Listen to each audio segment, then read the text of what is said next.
7월 2일 저녁 방송을 시작하겠습니다. 어제 저녁 방송은 쉬었죠?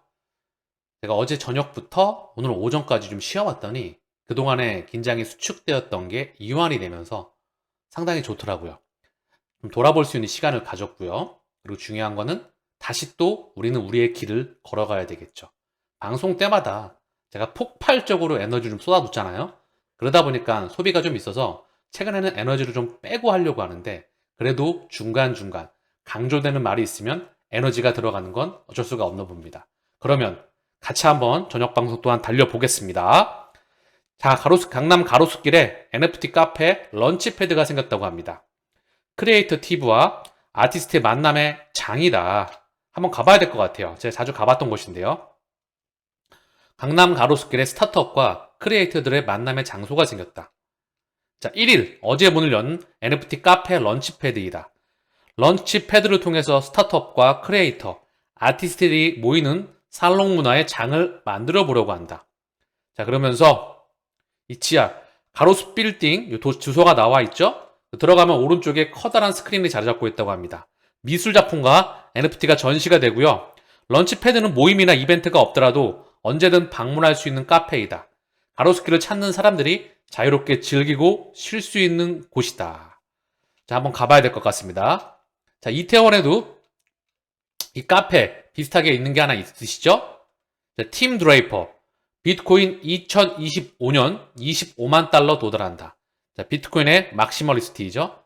중요한 거는 시차가 발생하지만 이 사람은 알고 있을 겁니다. 큰 그림에선 25만 달러가 아니라 35만 달러, 100만 달러도 도달할 수 있다. 100만 달러뿐만 아니라 그 이상 저는 보고 있다. 1000만 달러라고 하면 저를 보고 미친놈이라고 하겠죠.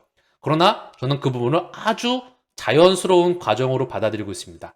제가 제 주위 사람들하고 대화를 했었을 때 뭐 일상적인 대화는 가능한데 이제 투자나 경제 쪽이나 매크로나 또는 미래나 산업적인 부분에 대해서 얘기를 하다가 보면 상당히 좀 간극이 많이 느껴져서 그런 부분에 대해서 얘기를 안 한 지 좀 오래됐어요. 시간이 좀 상당히 오래됐습니다. 한 4, 5년이 넘은 것 같아요. 얘기를 하다 보면 이제 일방적인 대화가 되기도 하고 간극이 좀 크다 보니까 여러분들도 이제 이런 단계가 오실 거예요. 많이 공부를 하다가 보면. 어쨌든 중요한 건 정상적인 거는 그들이 봤을 때 약간 이상하게 보는 게 정상적인 겁니다. 1% 안에 들어가야 되기 때문에 미래는 아직 오지 않았기 때문에 그들의 눈에서는 약간 또라이로 보겠죠.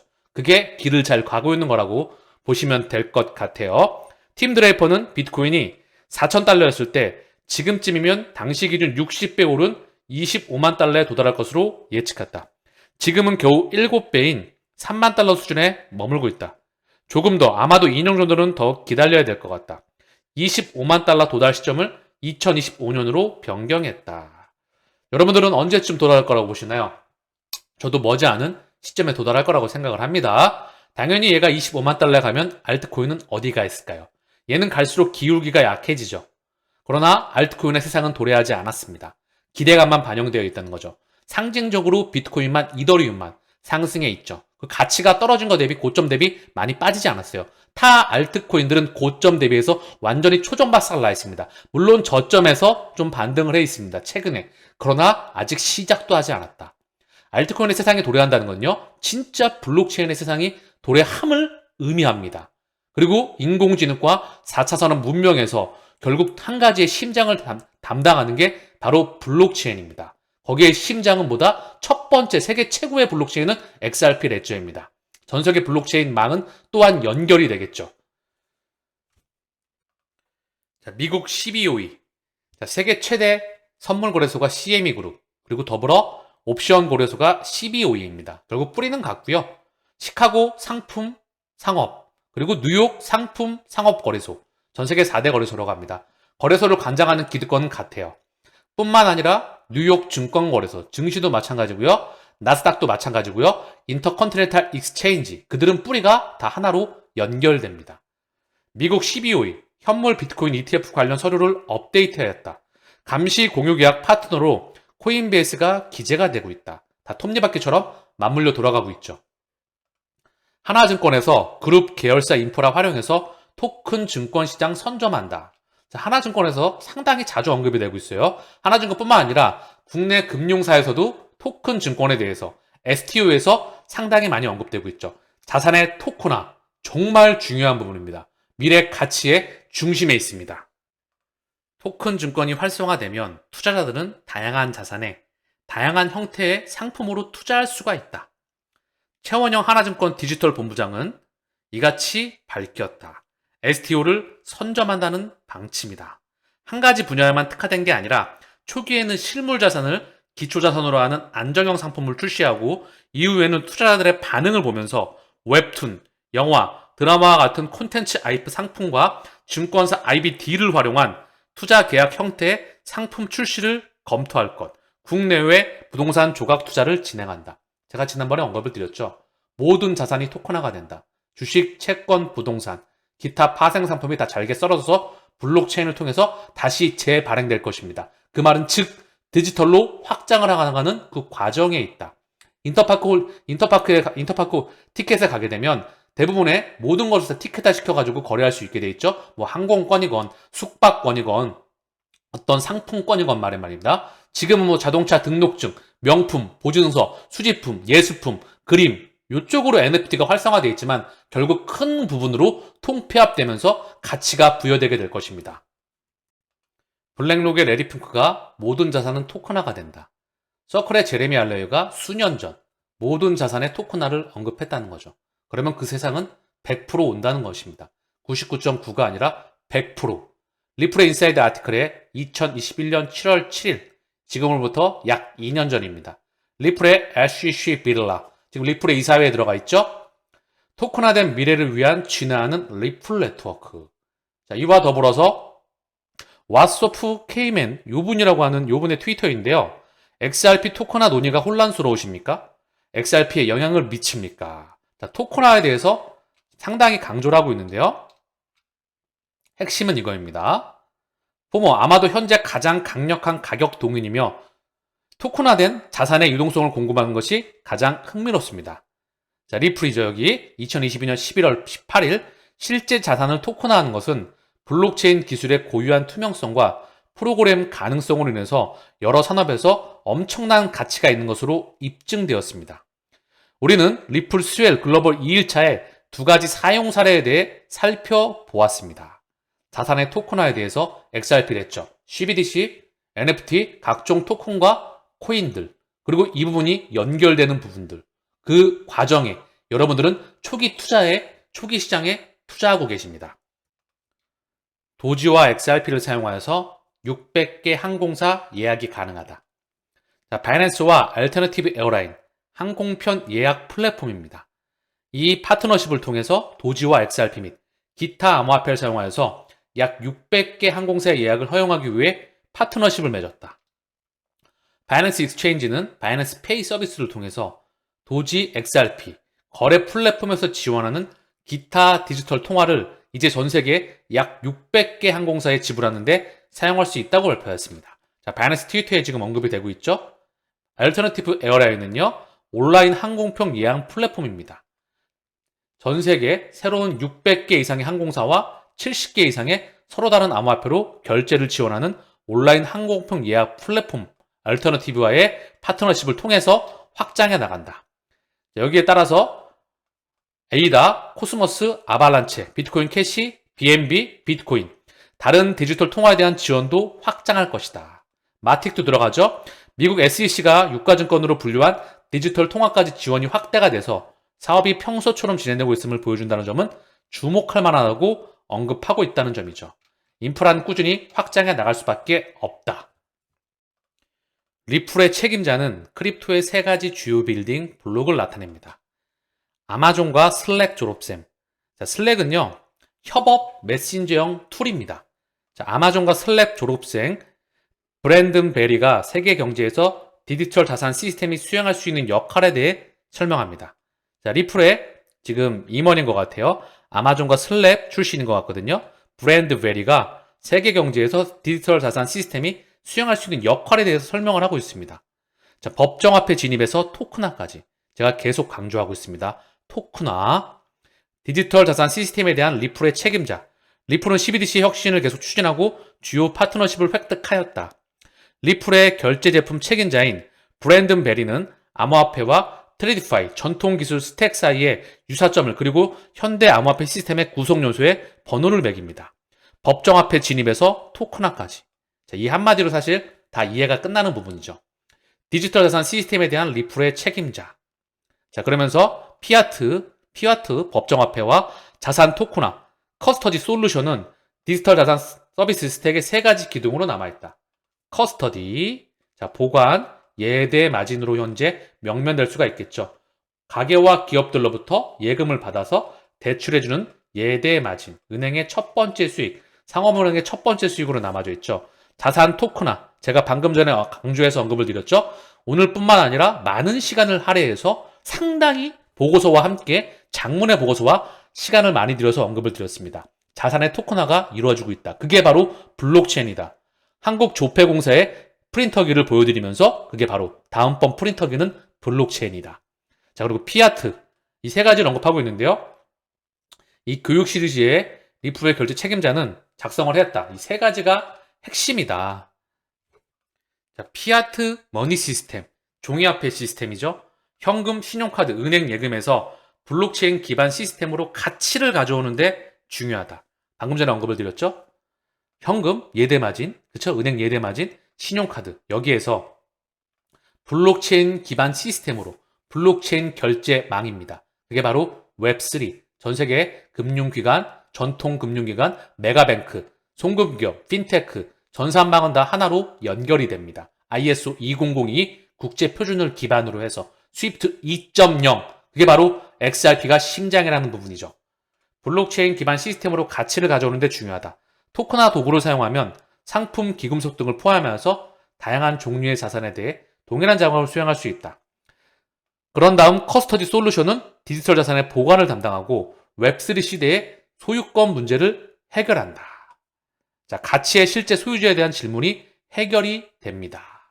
자, 그러면서 지금 전반적인 그림을 설명해 줬다는 겁니다. XRP는 589달러를 목표로 합니다. 한때 몽상이었으나 이제 머나면 현실. 약간 역설적인데요. 머나면 현실. 한때는 몽상이었으나 꿈이었으나 현실로 다가온다. 근데 가치가 좀 멀어 보인다. 이런 뜻일까요? 자, 오전에 에그라 크레트님의 패턴을 보게 되면 589달러 그 넘어서서 1000달러, 10,000달러, 15,000, 20,000달러 큰 그림에서 거기까지가 표시가 되어 있었습니다. 물론 그 이상, 그 가치도 어디까지 갈지 그 누구도 모르죠. 끝은 누구도 모른다. 자, 그런데 여기 중요한 건, 최근 중요한 건 한때 희망적이었던 589달러. 여기서 중요한 게 뭐냐? 2021년 110일 동안 1000% 강세를 반복할 XRP. 카운트다운이 시작되었다. 자, 110일 동안 1000%. 110일 동안 1000%의 강세를 보였다. 이게 뭘까요? 소송에 대한 명확성이겠죠. 그쵸? 단기적인 부분입니다. 요것 또한 단기적이라는 거죠. 지금 몇백억대에서 1000%. 그래봐야 10배인가요? 그쵸? 물론 대단한 거기도 합니다. 근데 가치가 많이 눌려 있다는 거죠. 역사상 최저 평가 수준에 있지 않나? 그런 생각을 해봅니다. 미친 듯이 확장해 있는데 다이아몬드를 똥으로 포장해 놨기 때문에. 체스타인 그래버님의 트위터입니다. 이것에 대해 리얼 열심히 생각하십시오. 진짜 열심히 생각하십시오. 미국 정부가 페드나우를 통해서 거래를 처리할 때 그들은 그렇게 할 것입니다. 네트워크에 전력을 공급하는 프리미엄 제공업체는 모두 니플 네트워크를 통해 실행됩니다. XRP, 볼란테 글로벌 스트렝스 아시안 프레젠스 위드 런치 볼란테 싱가폴, 즉 볼란테와 싱가폴. 자, 그러면서 페드나우 뒤에 리플의 파트너사가 기술업체가 3개가 있죠. 기술업체만 말씀을 드리는 거고요. 이미 금융기관은 하나로 연결돼 있을 겁니다. 디지털 달러 뒤에 엑센추어 또한 리플과 연결이 되고요. CME 모든 부분은 다 연결이 되어 있다. 더불어서 리플의 파트너사는 바로 볼란테 그리고 ACI 월드와이드, 핀센트라 다 확장이 되어 있다. 그 부분을 강조를 하고 있다는 거죠. 미국 또한 CBDC와 함께 전세계 공급망, 글로벌 연결망은 이미 물밑에서 공식적은 아니지만 이제 수면 위로 조금씩 올라오는 게 보여지고 있습니다. 에도파리다님의 트위터입니다. XRP는 완전히 규제되는 최초의 디지털 자산이 됩니다. ISO 2002 XRP Personal Crypto to be fully regulated. 최초로 규제에 대한 그런 디지털 자산이 됩니다. XRP. 자, 그게 소송에 대한 명확성이 곧 다가오겠죠. 그리고 비트코인 캐시처럼 참 장기간 걔도 바닥에서 빡빡 기었어요. 얼마나 많은 사람들이 원망을 하고 떠나갔을까요? XRP는 더 긴 시간 동안 가지도 못하고 빡빡 기고 있습니다. 그런데 가격으로 증명이 되게 되면 또 찬양을 하겠죠. 그러면 안 됩니다. 가치에 집중을 하다가 보면 결국 가격은 따라온다. 가치가 계속해서 커지잖아요. 가격은 반드시 따라오게 되어 있습니다. 지금 소송으로 이 가치를 의도적으로 떨어뜨려 놨죠. 근데 가치가 미친 듯이 확장을 해나가고 있다. 자, 이미 설계될 때부터 도착지는 정해져 있다. 이 완주는 온전히 여러분의 몫입니다.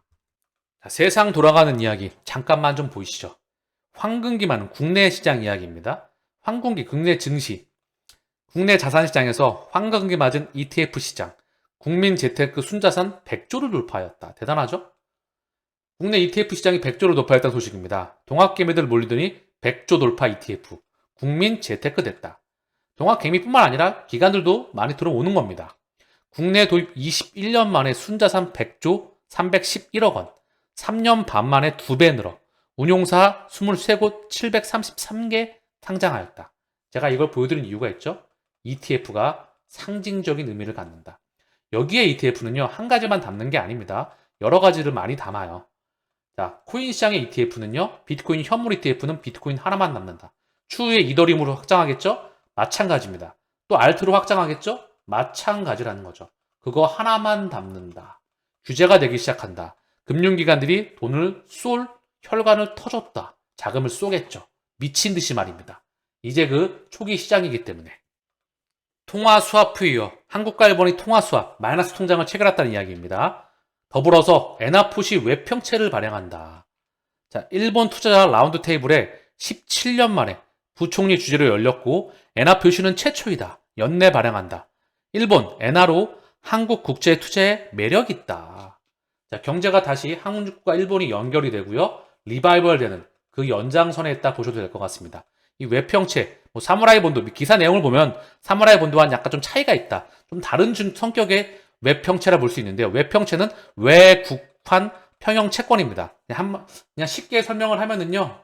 자, 엔화를 조달할 수 있는 거예요. 엔화를 조달한다. 그래서 현재 총알을 엔화적으로 준비할 수 있다. 여기에는 달러, 유로가 많이 사용되겠죠. 그런데 엔화, 일본 금융기관 투자자들이 여기서 가서 국채를 보증으로 해서 돈을 빌린다는 거죠.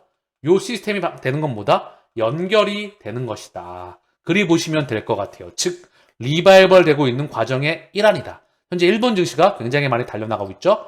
역사상 최저 수준의 엔화 약세를 기반으로 해서 전국 미분양 3개월 연속 줄었는데 악성은 쌓인다. 5월 미분양 6만 가구대로 감소. 수도권 중심 분양 훈풍 영향. 중공업 미분양은 8,892가구.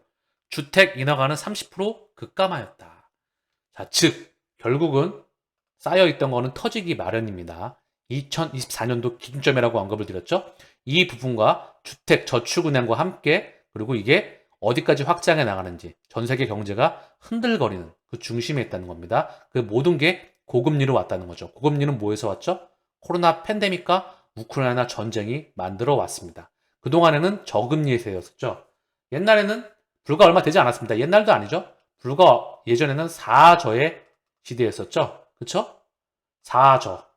유가, 저유가, 저금리, 저성장. 하나 기억이 안 나네. 4저의 시대였습니다. 근데 이게 이제 고금리, 고물가. 요걸로 좀 바뀌어나가죠. 물가였나요? 그러면 여기가 저물가. 어쨌든 중요한 건 요 시스템이 바뀌었다. 누가? 그들이 의도적으로. 코로나 작용 기전에 대해서도 상당히 자세히 설명을 드렸죠. 못 보셨던 분들은 한번 영상을 찾아보신 다음에 제 과거 영상에 있습니다. 또 다음에 또 추가를 드려서 또 한번 설명을 드릴게요. 천만 실버 시대, 유치원 자리에 노치원, 유치원 4년간 459곳 줄어서 건강보험 지원받는 노인보호센터는 5,009곳으로 1,800곳 넘게 늘었다. 유치원 자리에 노치원이라고 합니다. 천만 실버 시대. 자, 이와 맞물려서 4년 뒤엔 국민연금 보험료 수지가 적자이다. 고령화 시대. 재정 적자와 고령화는 맞물려서 올 수밖에 없습니다. 경제 펀더멘탈이 그다지 좋지 못하다는 시그널이죠. 판사도 태블릿 보면서 땅땅땅. 세계 첫 디지털 법원 열린다. 대법원 내년 10월 시행한다. LG CNS와 시스템 개발에 착사하고 AI가 판례 찾아주고 재택 재판.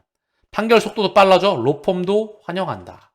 자, 이 세상이 다가오는 것 같습니다. 우리가 맞이하고 싶지 않아도 계속해서 올 수밖에 없습니다. 블록체인과 인공지능은 비단 전 산업들로, 전 세계적으로, 전 실물 경제에 모든 파급을 미치는 엄청난 영향력입니다.